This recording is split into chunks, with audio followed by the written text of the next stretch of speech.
Welcome to the Living the Dream podcast with Curveball. If you believe, you can achieve.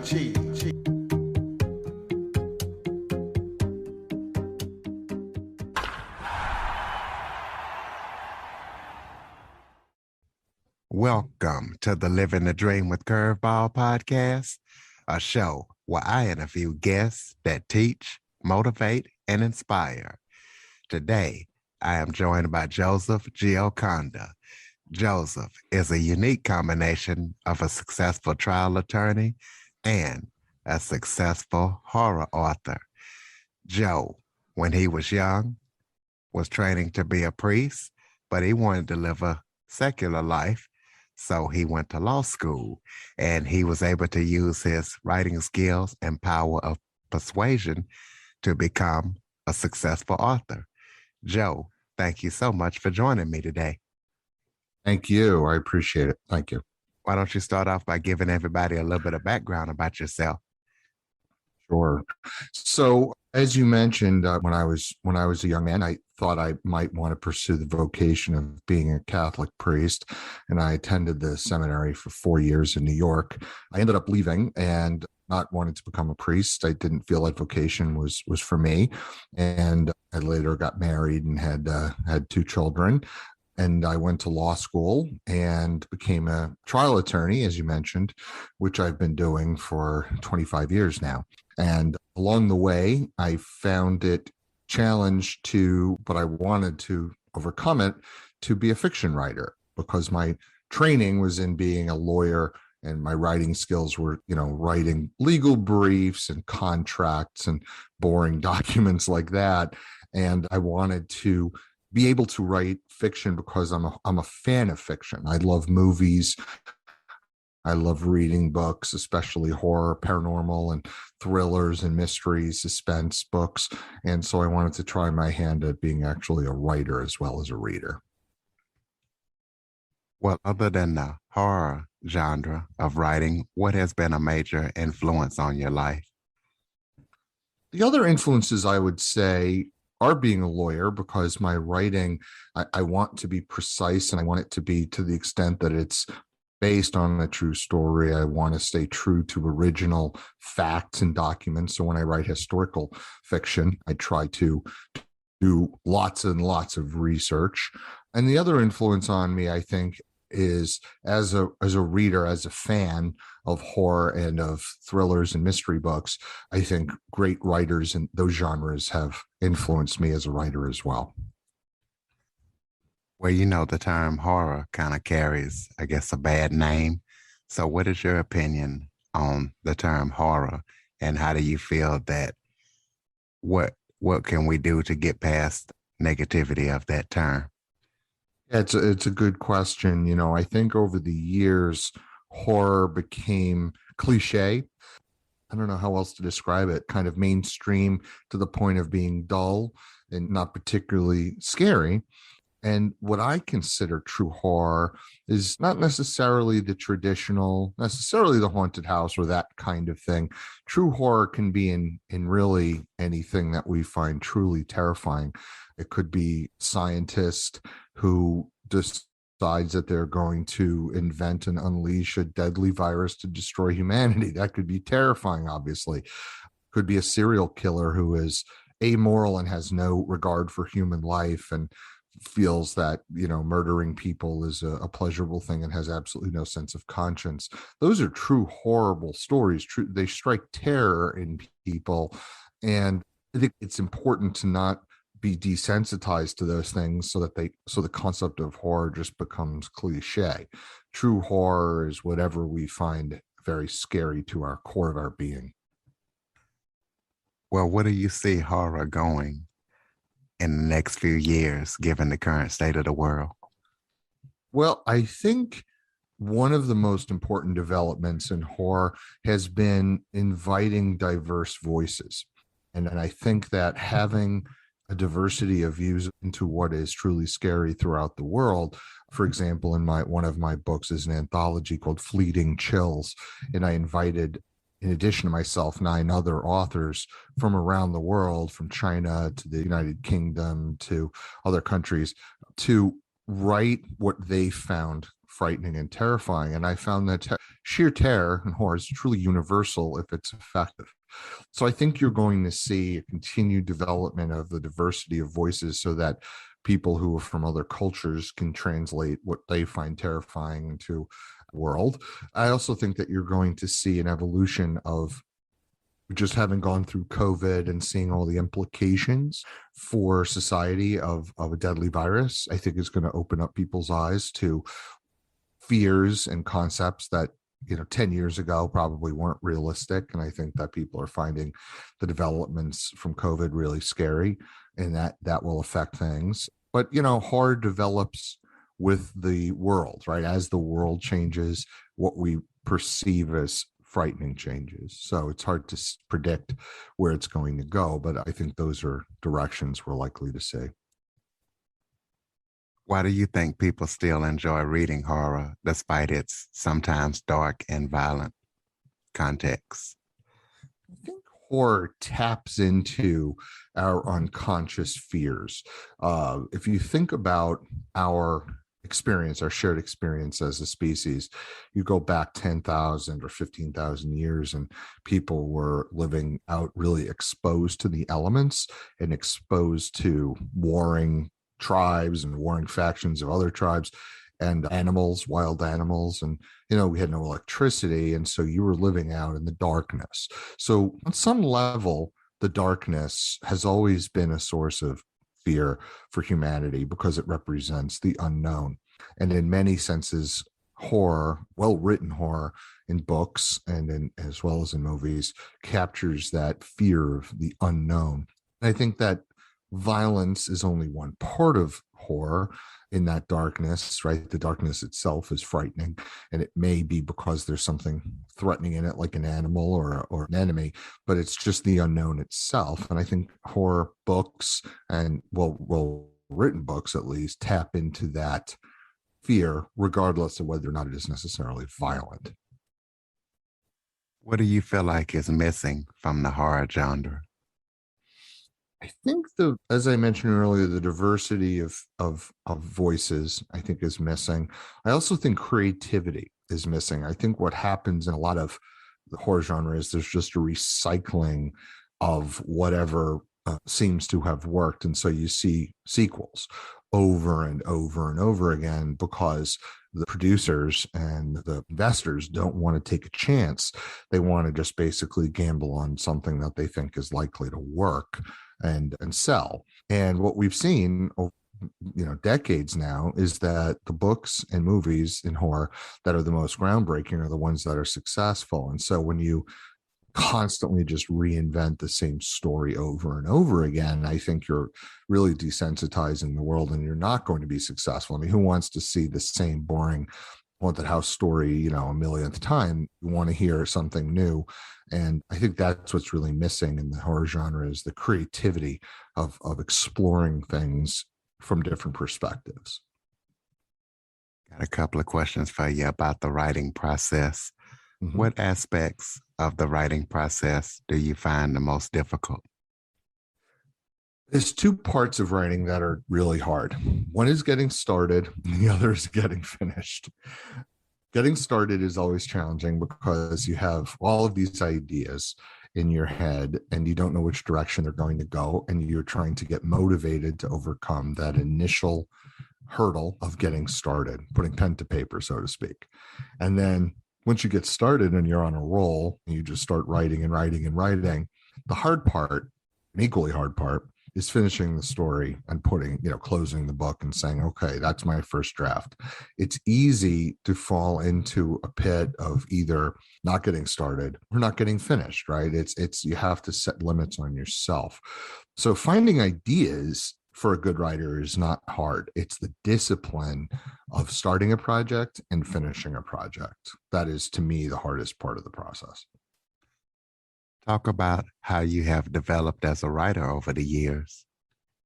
Well, I think with fiction, I started with a desire to make it perfect. And that's a very common beginner's fallacy to fall into. A writer once said to me, your first book is probably going to be your worst because you've never done it before, and yet you want it to be your best. You want it to be perfect. And writing requires that you start out and you want to have high goals, but you have to be realistic and just get it done, because the way you're going to improve is by moving on to new projects and continuing the process and not just getting stuck. And it took me a very long time to develop past that point of realizing that it's never going to be perfect. It's going to be as good as you can do, and then you need to move on. Now, I think it's this sort of flip side where as you write more, you realize that not only is it never going to be perfect, you just have to get it out there and get it done, because you don't know. It's impossible to predict what's going to be successful and what isn't. And so the danger on the flip side is you could get too sloppy and too loose. And when you look at great writers over the years, some of them had great successes early on, and then later in their career they started mailing it in, and their books, they didn't stay at a high quality, and people know that.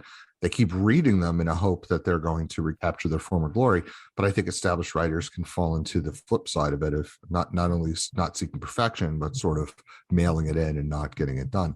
I think as I develop over the course of time, I want to try to find that middle ground of not, aiming for perfection every time, but also not lowering my standards as well. Let's talk about your books. Tell us about your books, kind of give us a brief description of them and what people can expect when they read them. Absolutely. So the first one that I wrote is called The Pope's Butcher, and it's also available in Spanish. The title is El Carnicero del Papa. And The Pope's Butcher is basically about, it's a true story about a man who lived in the 15th century, who was a priest, and he became one of the most successful, most prolific serial killers in human history. He had all of the traits of what we use in the modern world call a serial killer. He was in his 30s.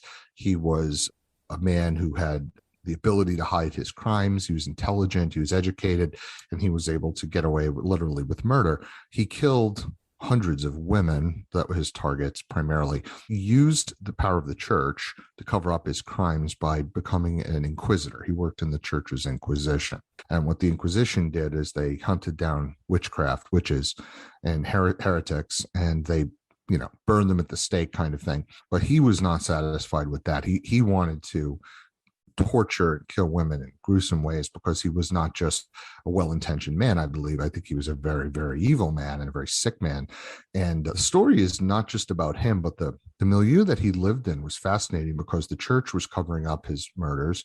They knew exactly what he was doing, and people were just too scared to confront him and oppose him.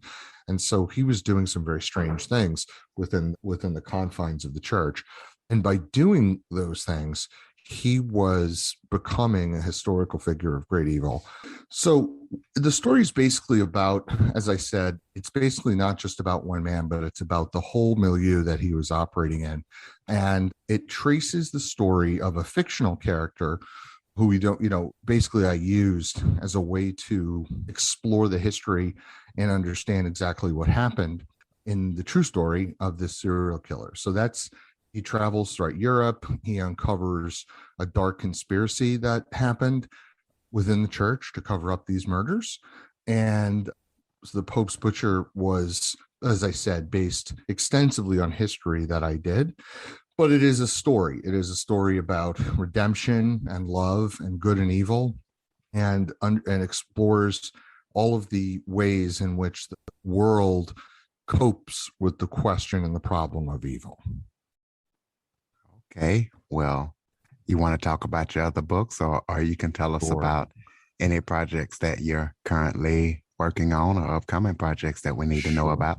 Sure. So my second book, which I just released earlier this month, is called Fleeting Chills. And Fleeting Chills is an anthology of 33 creepy, short, and scary horror stories written by myself and 9 other authors, international authors, as I mentioned.